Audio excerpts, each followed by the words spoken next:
우리 함께 60절 말씀을 읽도록 하겠습니다. 60절 말씀 시작. 제자 중 여럿이 듣고 말하되 이 말씀은 어렵도다. 누가 들을 수 있느냐 한데, 예수님을 따르는 사람 가운데 여러 명이 이런 말을 했습니다. 이 말씀은 어렵도다. 누가 들을 수 있느냐. 예수님의 하신 말씀이 어렵다고 말하고 있어요. 예수님 쉽게 말씀하시는 분이거든요. 그런데 어렵다라고 고백을 하고 있죠. 이 말을 한 사람은 제자라 기록하고 있는데, 이 제자는 12제자를 가리키는 것이 아니라 예수님을 따르는 사람들을 전체적으로 말하는 말입니다. 그들은 예수님이 하신 말씀을 잘 이해를 못했습니다. 어렵다고 말합니다. 받아들일 수가 없다는 거죠. 그들에게 예수님께서 이렇게 말씀하세요. 61절, 62절 우리 함께 읽겠습니다. 시작. 예수께서 스스로 제자들이 이 말씀에 대하여 수군거리는 줄 아시고 이르시되 이 말이 너희에게 걸림이 되느냐? 그러면 너희는 인자가 이전에 있던 곳으로 올라가는 것을 본다면 어떻게 하겠느냐? 사람들이 어렵다고 수군거리는 것을 보시고 예수님께서 말씀하시는 거예요. 내가 한 말이 너희에게 걸림이 되었느냐? 음식 먹다가 체한 것처럼 잘 이해가 안 되느냐?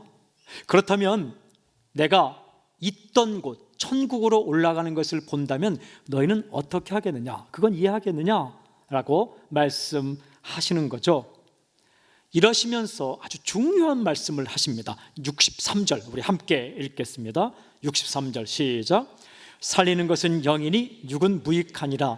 내가 너희에게 이른 말은 영이요 생명이라. 무슨 말씀입니까?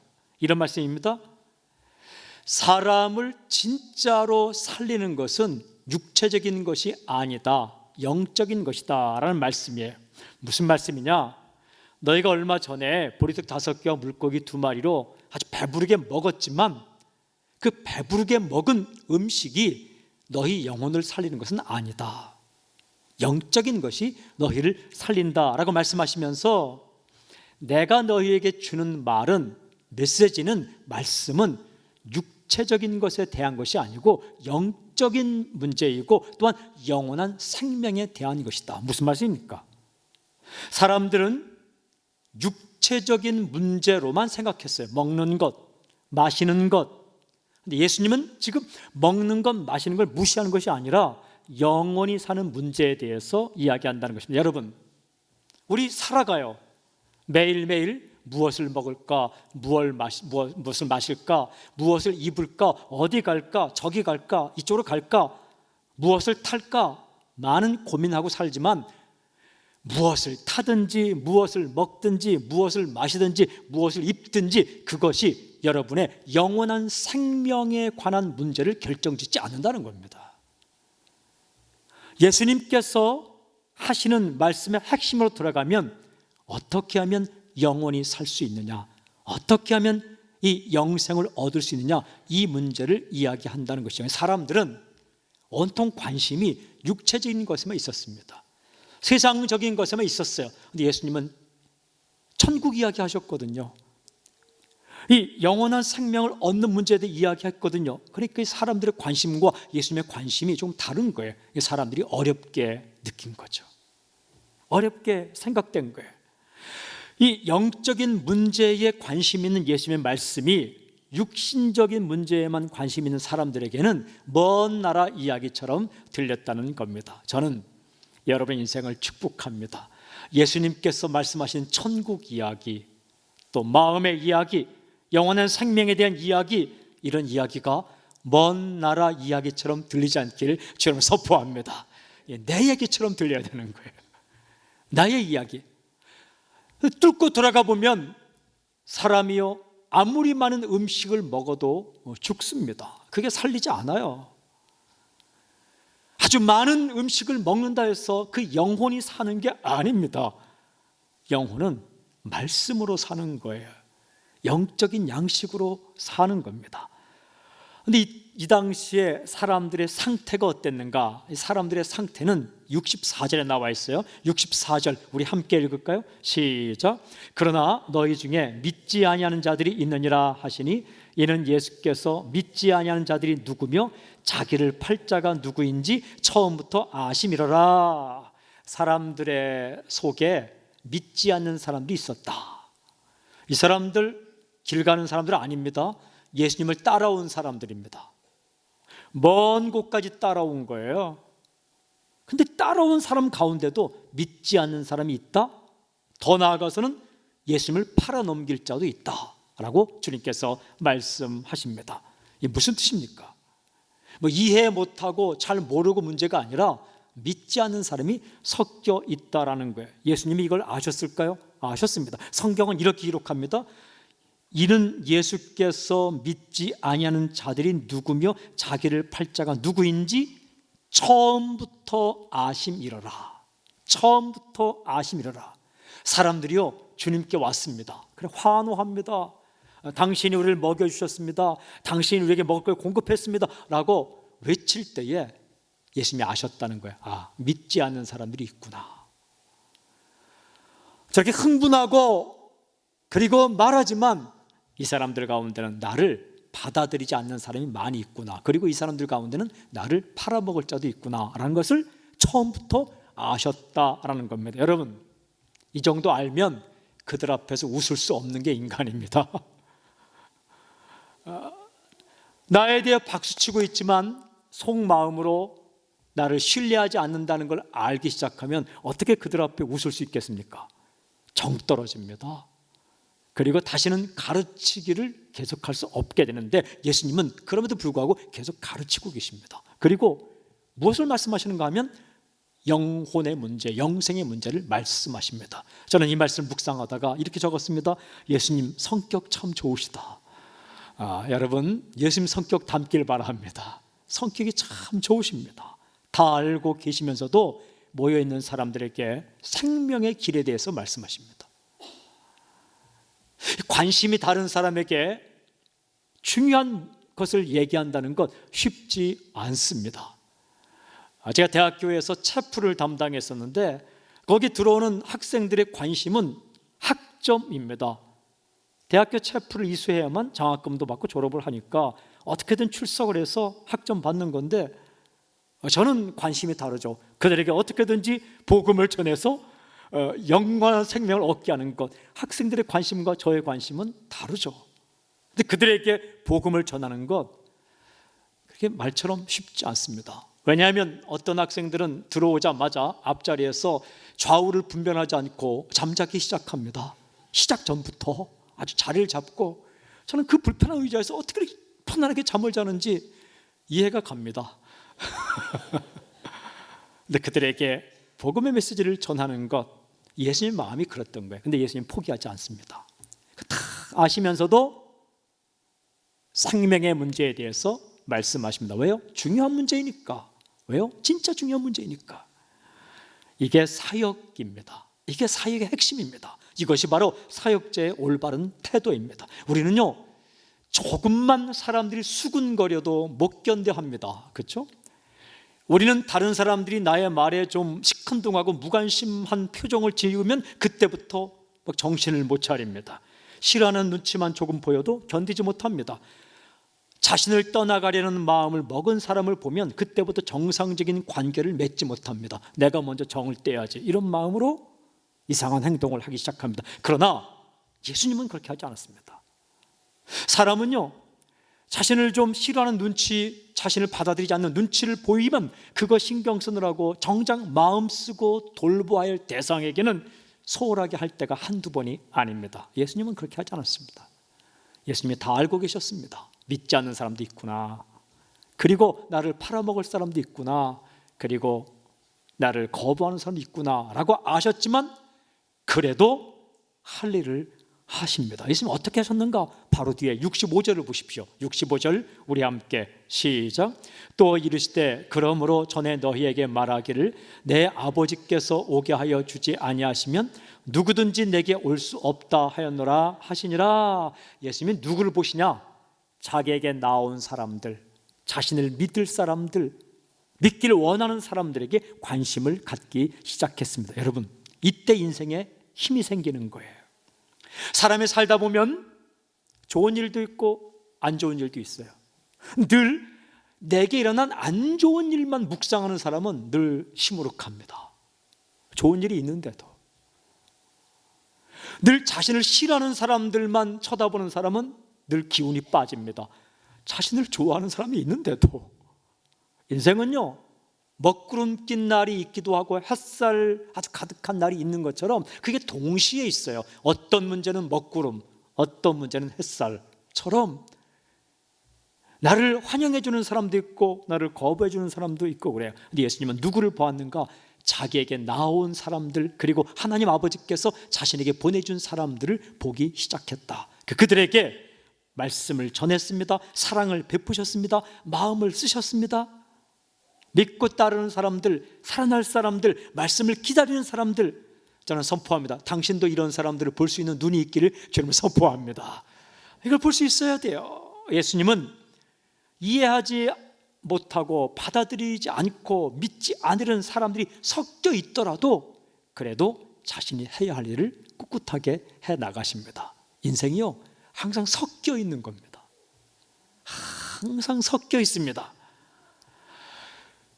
근데 중요한 것은요, 이 말씀을 묵상하면 슬픈 사실은 그렇게 예수님이 열심히 하셨는데 그럼에도 불구하고 사람들 가운데는 예수님을 떠나가는 사람들이 생겼다라고 기록을 합니다. 66절을 보십시오. 66절 함께 시작.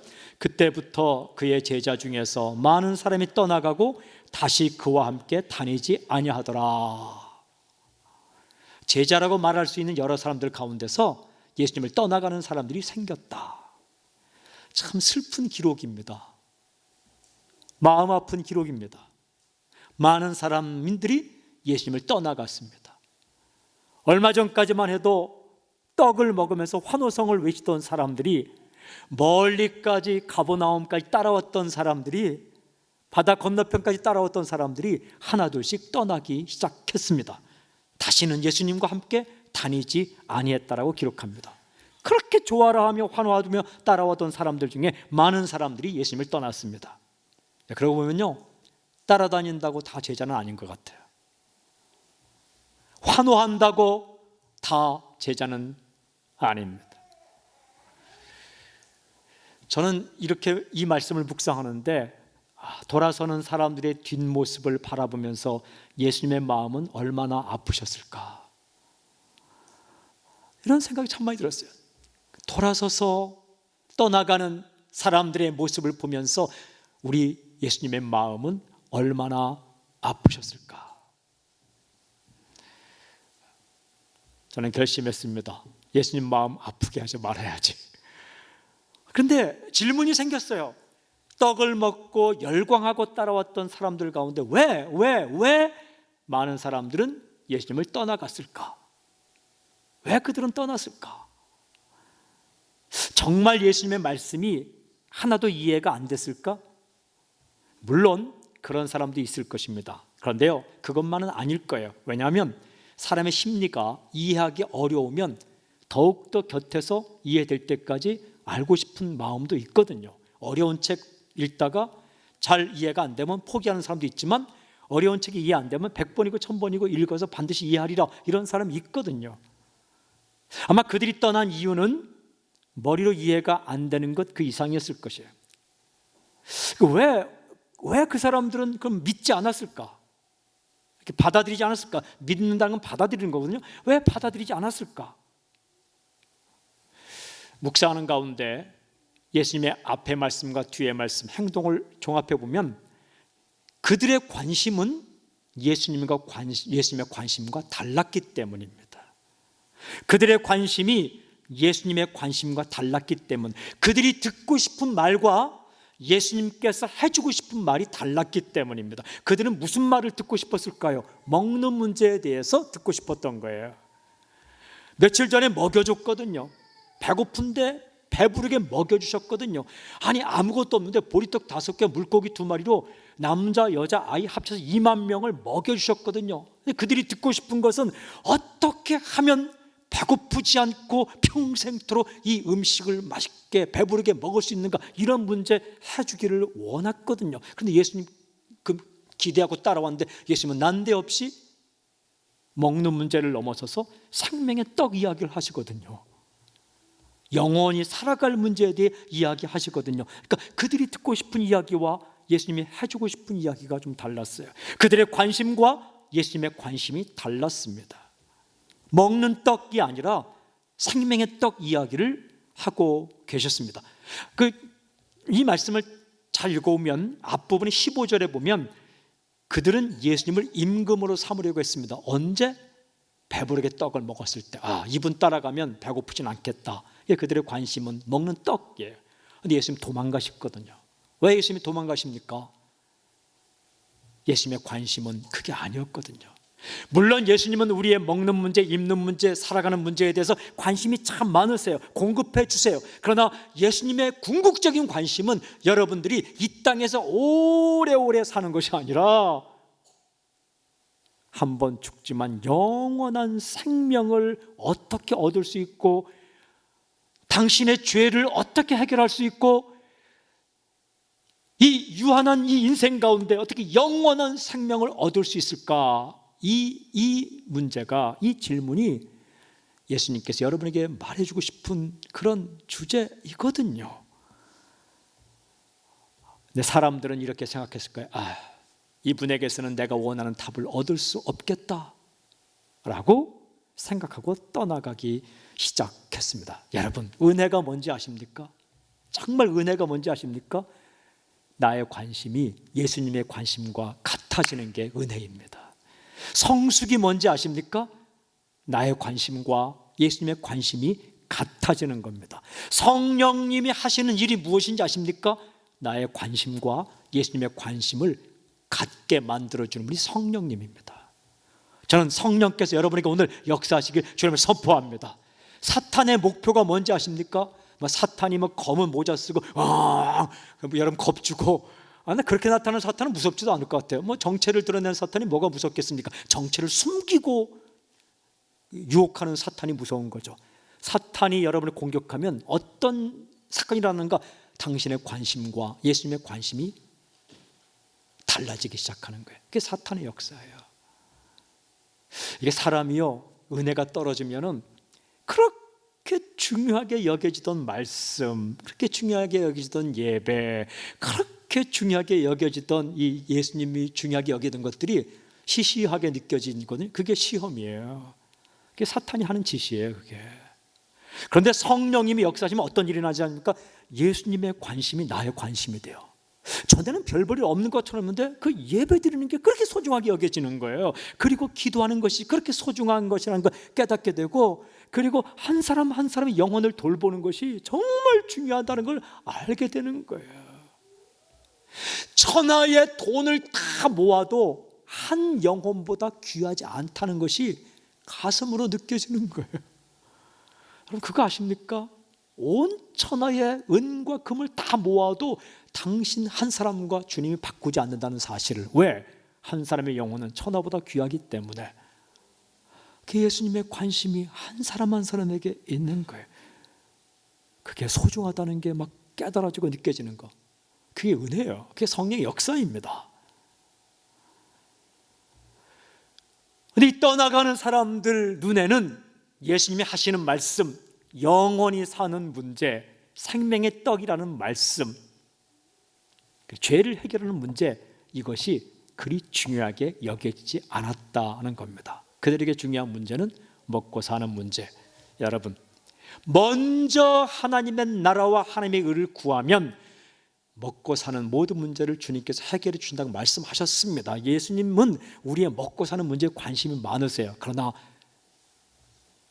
가장 중요한 문제에 대해서 해결해 주시길 원하는데, 그게 바로 죽음의 문제요, 죄의 문제요. 그것이 바로 여러분, 우리가 멸망과 심판을 하는 문제인데, 그것을 해결하지 않고서는 아무리 많이 먹어도, 아무리 많은 걸 가져도, 아무리 좋은 걸 살아도 그것은 우리를 영원히 살게 하지 못한다는 말씀입니다. 그들이 그렇게 떠나갔어요. 오늘날 교회를 한 번, 두 번 왔다가, 예배당에 왔다가 떠나가는 사람들의 핵심은 이겁니다. 나의 관심과 예수님의 관심이 다르다라고 느껴지는 거죠. 저는 여러분 한 분 한 분을 오늘 축복하고 선포합니다. 오늘 당신의 관심이 예수님의 관심에 딱 초점이 들어맞기를 주님은 선포합니다. 따라왔던 사람들 가운데 어쨌든 많은 사람들이 예수님을 떠났습니다.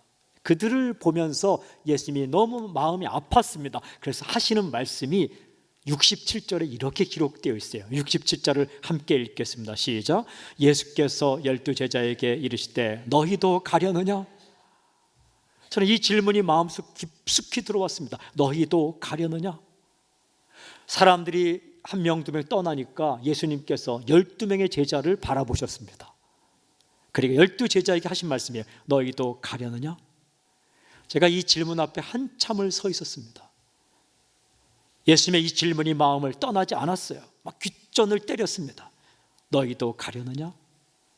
묵상하고 묵상하는데 이 질문 속에 담겨있는 예수님의 진짜 마음, 속마음이 느껴지기 시작했습니다. 이런 음성으로 들려왔습니다. 나는 너희와 함께 있고 싶은데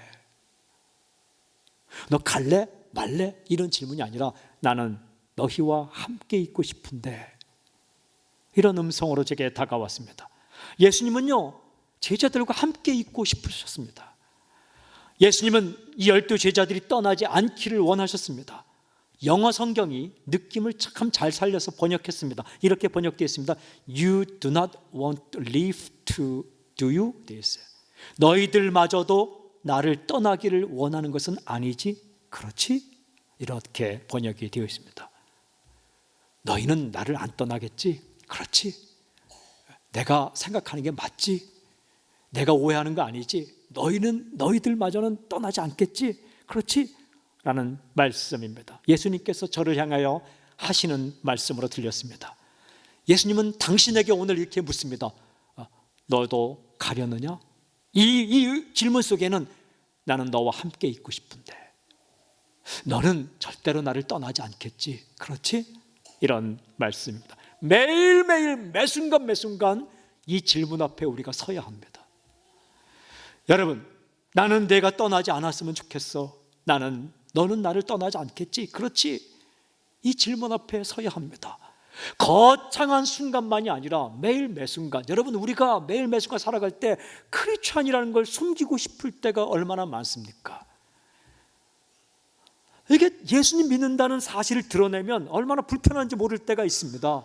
적당히 거짓말도 좀 시켜야 되고, 적당히 좀 사기도 좀 쳐야 되고, 적당히 자기도 좀 과장해야 되고, 적당하게 좀 이렇게 섞여 살아야 되는데 갑자기 내가 크리스찬이라는 게 부담이 될 때가 있잖아요. 그래서 슬쩍 속이려고 할 때 주님은 질문합니다. 너도 가려느냐? 너만은 그렇게 하지 않겠지? 그렇지? 내가 틀린 게 아니지? 나는 내가 내 사람으로 남아 있었으면 좋겠는데. 이 12제자를 바라보며 수많은 사람들이 먹고 환호하다가 자기의 관심이 예수님의 관심과 다르다는 이유 때문에 떠나가는 그 모습을 보면서 그 가까이 따라왔던 12제자를 향해 너희도 가려느냐 질문했던 이 질문을 예수님은 순간순간 우리에게 하십니다. 여러분, 이 질문에 우리가 대답해야 합니다. 그런데 오늘 말씀을 잘 읽어보면 이어지는 말씀에서 주님의 이 질문에 대한 대답이 두 가지로 제시되어 있습니다. 하나는 베드로의 길이고 다른 하나는 가룟 유다의 길입니다. 하나는 베드로의 길이고 다른 하나는 가룟 유다의 길. 첫 번째 베드로는요, 떠나지 않겠다고 말합니다. 그러나 가룟 유다는 떠나지 않겠다는 말을 절대 안 합니다. 이게 굉장한 영적 비밀이 여기 있는데 우리가요, 실수하면 살죠. 여러분 가운데 실수 안 하는 사람이 누가 있겠습니까? 저도 하죠. 당연히 하죠. 인간이기 때문에. 모든 사람이 다 실수합니다. 실패한 인생을 살 수도 있습니다. 그런데 두 종류의 사람이 있어요. 그럼에도 불구하고 나는 주님을 떠나지 않겠다고 그렇게 고백하는 사람과 한마디도 하지 않고 그냥 있는 사람. 베드로는 실수했습니다. 나중에 베드로가 자기를 확신했을까요? 나는 절대로 실수하지 않을 거야. 나는 대단한 사람이니까, 나는 신과 같은 존재이니까 나는 절대로 실수하지는 않을 거야 라는 것을 알고 있었을까요? 그거 몰랐을 거예요. 실수할 수도 있다는 거죠. 그런데 베드로는 주님을 떠나지 않겠다고 고백을 해요. 근데 가룟 유다는 딱 입 다물고 있습니다. 절대 그런 고백 안 합니다. 사람은 두 종류입니다. 어떤 인생을 살아가는가? 완전히 다른 인생을 살아가요. 먼저 베드로를 보십시오. 68절 69절 우리 함께 읽겠습니다. 68절 69절 함께 시작. 시몬 베드로가 대답하되 주여 영생의 말씀이 주께 있사오니 우리가 누구에게로 가오리까?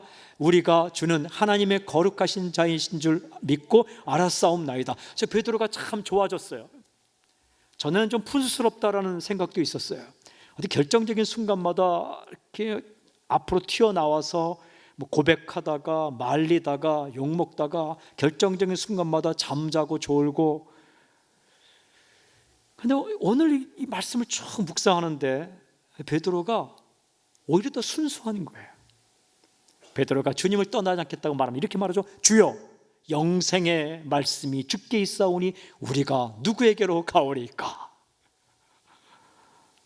주님께서 너희도 가려냐 물어볼 때 주님 영생의 말씀이 주님께 있는데 내가 누구에게 가겠습니까? 이 대답을 들으셨을 때 예수님의 마음은 어땠을까? 좋았을 것입니다. 예수님이 이렇게 생각했겠습니까? 아이고 며칠 후에 부인할 것도 모르고 잘도 말하는구나. 입에 침이나 바르고 말하지. 그렇게 생각했을까요? 아니에요. 주님은요 그 고백을 진심으로 받아들인 거예요. 어떤 생각했을까요? 내가 이 고백을 지켜줘야지.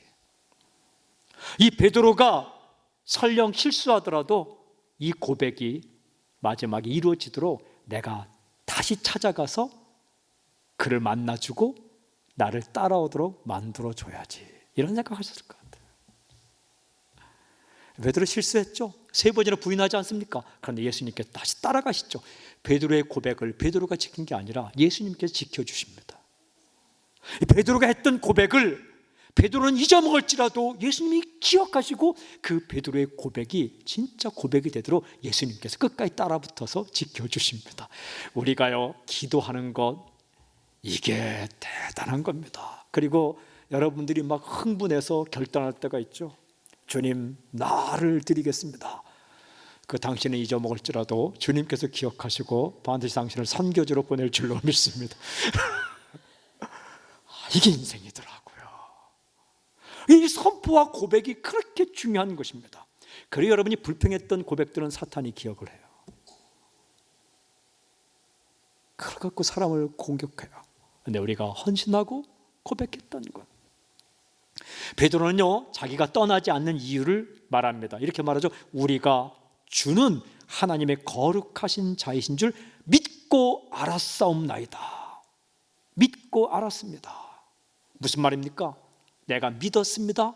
그래서 알았습니다라는 거예요. 베드로가 이렇게 말하지 않습니다. 나는 다 이해했습니다. 그래서 알았습니다. 이해하고 아는 게 아니라 믿고 아는 거예요.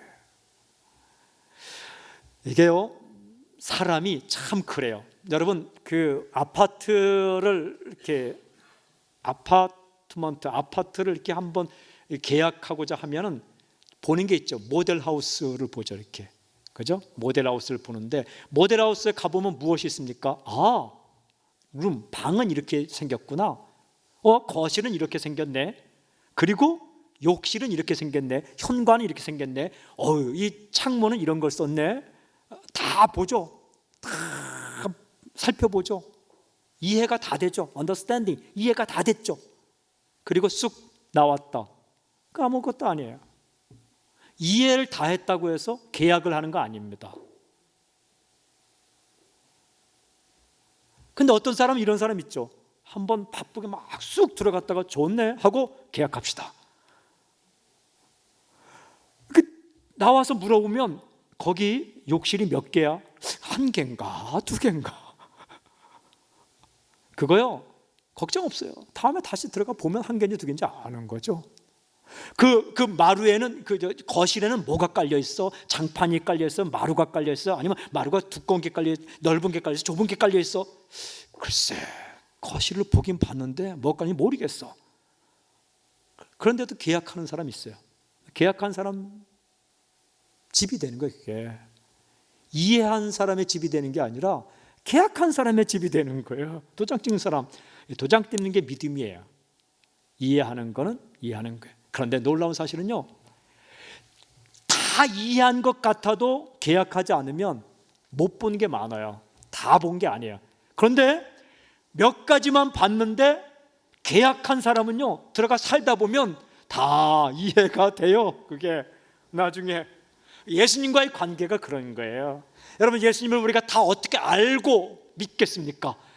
그러니까 예수님 좋으신 분인 것 같아 라고 어느 정도 이해하고 믿기로 결정하면 결혼한 것과 마찬가지고 계약한 것과 마찬가지인데, 그때부터 모르던 부분이 이해가 됩니다.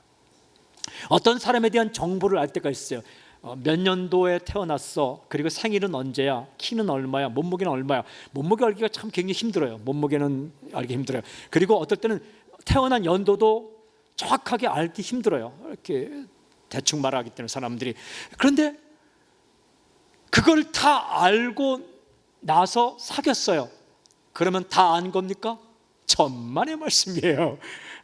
껍데기만 안 거예요. 진짜 아는 것은 이제 사귀기로 한 그 순간부터 알기 시작하는 거죠. 그러면 다 알아야 사귀기 시작합니까? 아니에요. 다 몰라도 그냥 좋은 감정 있으면 사귀기 시작할 수 있죠. 결혼할 수 있죠. 그때부터 또 알아가는 거죠. 주님과의 관계가 그런 겁니다. 주님, 베드로가 고백하는, 내가 당신이 주님이시라는 것을 믿고 알았습니다. 내가 당신을 마음으로 받아들였습니다. 마음 문을 열고 믿었습니다. 근데 지금 조금 더 알아가고 있습니다. 내가 당신을 아는데, 영생의 말씀이 당신에게 있는데 내가 어디를 가겠습니까? 이렇게 고백을 하고 있습니다. 저는 여러분, 이 고백이 당신의 고백이 되길 바랍니다. 다 알지 못해도, 다 이해하지 못해도 내가 주님을 믿었습니다. 그리고 지금 알아가고 있습니다. 내가 당신이 좋은 분임을 아는데 내가 누구를 따라가겠습니까? 이 고백할 때 주님이 얼마나 기쁘실까요? 좋아하실까요? 그리고는 이렇게 생각합니다. 내가 이 사람의 고백을 지킬 수 있도록 내가 도와줘야지. 성령님이 도와주시는 거예요. 성경 읽어오면 물론 이후에 베드로가 실수를 합니다. 그러나 예수님은 이 베드로의 고백을 지켜주십니다. 한순간 실패했지만 다시 일어나서 따라가게끔 만들어 주시죠. 그런데 가룟 유다는 달라요. 70절 마지막 71절 읽겠습니다. 70절과 71절 함께 시작. 예수께서 대답하시되 내가 너희 12를 택하지 아니하였느냐? 그러나 너희 중에 한 사람은 마귀니라 하시니, 이 말씀은 가룟 시몬의 아들 유다를 가리키심이라. 그는 12 중에 하나로 예수를 팔자라라. 가룟 유다는 고백을 안 합니다. 대답을 안 해요. 유다는 예수님을 떠나지 않고 따르겠다는 말을 절대 하지 않습니다. 유다의 인생은 비참합니다. 예수님을 배반하였죠. 회개하지 않죠. 팔아넘겼습니다. 그걸로 인생이 끝나버렸습니다. 저는 선포합니다. 가룟 유다의 길을 가지 마시고 베드로의 길을 가시기를 저는 선포합니다. 어떻게? 여러분, 좀 미흡하고 내가 실수할 가능성이 있을지라도 오늘 주님 앞에 이렇게 고백하십시오. 나는 주님을 떠나지 않겠습니다. 그 고백을 주님께 들으시고 그 고백을 이룰 수 있도록 주께서 해주실 것입니다. 인도의 어떤 마을에서 일하는 실화입니다. 제가 좋아하는 찬양이 있습니다. 그 찬양 제목이 주님 뜻대로 살기로 했네 라는 거예요. 나는 주님을 따르기로 결정했다. 학생 시절에 참 많이 불렀던 찬양인데, 제가 이 찬양에 이런 이야기가 얽혀 있다는 것을 얼마 전에 알게 되었습니다. 인도의 어느 마을에 젊은 남자가 있었는데 그가 예수님을 믿게 되었습니다. 그리고 예수님 믿는 날 마음에 정말 감동이 되어서 시를 지었는데, 그게 주님 뜻대로 살기로 했네 라는 시입니다. 곡조를 붙여서 본인이 불렀죠. 그리고 잊어먹었습니다. 그 한 사람 때문에 가족들이 다 예수를 믿게 되었는데, 인도의 그 사람이 살던 마을의 추장과 마을 사람들이 그 예수 믿는 사람과 가족을 붙잡아 왔습니다. 추장이 이렇게 말합니다. 내가 예수님을 믿지 않기로 결정하면 우리가 살려주겠지만 계속 믿기로 결정한다면 우리는 너희를 처형할 수밖에 없다. 이 말을 듣는 순간 이 남자의 이 생각에, 마음에 무슨 생각이 났냐면 자기가 예수님을 처음 믿기로 결정한 날 지었던 시와 노래가 생각났어요. 그래서 그 노래를 부릅니다. 이렇게 부릅니다. 주님 뜻대로 살기로 했네, 주님 뜻대로 살기로 했네, 주님 뜻대로 살기로 했네, 뒤돌아서지 않겠네. 이 노래를 부르는 거예요. 처음 예수님 믿을 때에 고백했던 노래를 부르기 시작합니다. 결국 그의 자녀들이 추장과 마을 사람들이 처형을 당했습니다. 실화입니다. 자녀가 처형된 이후에 추장이 다시 그에게 묻습니다. 기회를 다시 주겠다. 예수님을 부인하라. 이때 이 사람이 다시 또 2절을 부릅니다. 이 세상 사람 날 몰라줘도, 이 세상 사람 날 몰라줘도, 이 세상 사람 날 몰라줘도 뒤돌아서지 않겠네. 노래가 끝나자 그의 아내가 처형을 당했습니다. 이제 남은 것은 자기 혼자였어요. 추장은 다시 그에게 기회를 주고 주님을 부인하라 말합니다. 그가 다시 또 노래를 부릅니다. 세상 등지고 십자가 보내, 세상 등지고 십자가 보내, 세상 등지고 십자가 보내, 뒤돌아서지 않겠네. 결국 그가 처형을 당하고 말았습니다. 모든 게 끝난 것 같았어요. 그러나 진짜 시작은 이제부터예요. 그 마지막 그의 모습에 추장이 감동을 받았어요. 그리고 시간이 얼마 지나지 않아서 그 추장이 그 죽어가던 그 사람의 모습을 잊지 못해서 예수님을 믿기로 결정을 합니다. 그리고 사람들을 모았습니다. 그리고 고백합니다. 나는 예수님 믿기로 결정했습니다. 추장이 고백하자 마을 사람들이 거의 모든 사람이 예수님을 믿게 되었습니다. 그 마을만 아니라 그 주변의 마을들이 예수님을 믿게 되었습니다. 여러분, 그가 불렀던 이 찬양의 3절, 세상 등지고 십자가 보내, 세상 등지고 십자가 보내, 세상 등지고 십자가 보내, 뒤돌아서지 않겠네. 우리는 이 고백과 다른 고백을 날마다 할 때가 참 많아요. 십자가 등지고 세상 보내. 조금만 분리하면 십자가를 등지고 세상을 보내, 십자가를 등지고 세상을 보내. 여러분, 그러면 인생이 잘 될 것 같으냐? 절대 그렇지 않아요. 예수님께 이런 말씀하셨어요. 요한복음 15장 5절에 나는 포도나무요 너희는 가지라. 그가 내 안에 내가 그 안에 거하면 사람이 열매를 많이 맺나니 나를 떠나서는 너희가 아무것도 할 수 없습니다. 주께서 말씀하셨어요. 나를 떠나서는 너희가 아무것도 할 수 없느니라. Apart from me, 나를 떠나서는 you can do nothing. 너는 아무것도 할 수 없다. 아무것도, nothing. 하나도 할 수 없다. 우리 이렇게 생각해요. 에이, 주님 떠나도 조금은 할 수 있겠지. 요것쯤은 할 수 있겠지. 요 정도는 할 수 있겠지. 아닙니다. 주님 말씀하십니다. 아무것도 할 수 없습니다. 사랑하는 여러분, 주님께 꽉 붙어 있기를 주님은 선포합니다. 아주 찰싹 붙어 있기를 주님 선포합니다. 때때로 우리 머리로 이해가 되지 않는 일이 내게 생길 때도 있어요. 그때에 주님 믿는 것, 주님 따르는 것, 주 앞에 엎드리는 것, 이제 그만해야지 라고 생각될 때 주님은 이렇게 말씀하십니다. 너희도 가려느냐? 너만은 그렇게 하지 않겠지. 나의 관심과 주님의 관심이 다를 때에 나는 내 조건과 소유와 이 것들을 좀 바꾸려고 내가 애썼지만 주님께서는 결국 나를 바꾸시고 내가 정말 다른 것을 보게 하실 때에 그때도 주님께 꽉 붙어 있으십시오. 내가 원하는 대로 내 인생이 풀리지 않아도 그때도 주님을 멀리하지 마십시오. 나의 좁은 가슴으로 내가 안을 수 없는 불가능한 일들, 정말 엄청난 일들이 내게 일어날지라도 그게 잘못된 것이 아니라 내 좁은 가슴으로 안을 수 없기 때문에 그게 엄청나게 보이는 것이지, 주님께서 우리 가슴을 넓혀준다면, 우리 주님께서 우리의 마음을 넓혀준다면 얼마든지 우리가 견딜 수 있기에 넉넉히 이길 수 있어요. 주님을 절대 떠나지 마십시오. 어떻게? 고백을 하십시오.